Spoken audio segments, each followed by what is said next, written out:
Ce să face, bre? Ha? Ce? Vrei să gustați? Nu, mă, să... Ia-mă și gustă. Ia uite, Ia-mă bună și gustă. naturală. Vrei să gustați, nu? De vrei lui să Nu gustă. bre, am auzit că Ia uite-te, mă. au murit oameni Vrei de să la asta. gustați? Au murit oameni de la cei Vrei care... să gustați, mă? El. Ha? Vrei să El vrea. gustați? Ia-mă, ia și gustă. Nu vreți? Nu gust bre. E 7 lei. Ia uite, și acolo. Nu gust bre, că e... Ia-mă și gustă.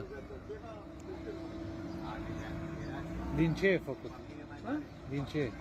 Din comuna Mihai, județul Olt. Din ce fruct e făcută? E bună, mă, naturală, mă, e bună, naturală. Zi bre, din ce e făcută corcodușe, prună, pere, mere. Ieri am venit în comuna Mihai, județul Olt. Așa? Am venit cu ele încoace, da. Ce comună? Da. Vrei să gustați? Din ce e făcută, bre? Vrei să guști? Din ce e făcută? Păi de-aia întreb dacă vrea să guști. Din ce e făcută? Păi da, mă, e bună, mă, făcută. Din ce e făcută, bre? Hai, mă, dacă vreți, mă, e bună, naturală. E N-ai prună, e E corcodușe. prună, corcodușe, tescovină, ce? Deci nu vreți, a? Să gustați. Ba da, ba da. Da. Nu vreți, a? Da, Ba da. Păi vrei să gustați? Da. Dar din ce e? Hai, mă, uitați, gustați. Din ce e? Din ce e Vrei cu să foaică, gustați? din ce e făcut asta? Hai, mă, să gustați, mă, uite-te. Din dacă- ce e făcută, bre? Nu pune. Din ce e făcută Nu ea? vreți, mă, să E gustați? din pufoaică?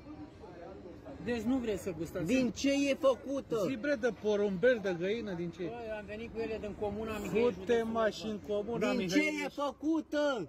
E bună, mă. Prună, portocală, din ce e făcută? E bună, mă, naturală, mă. Hai, pula mea. Din ce e făcută? Din mașinile, da, e bună făcută, mă.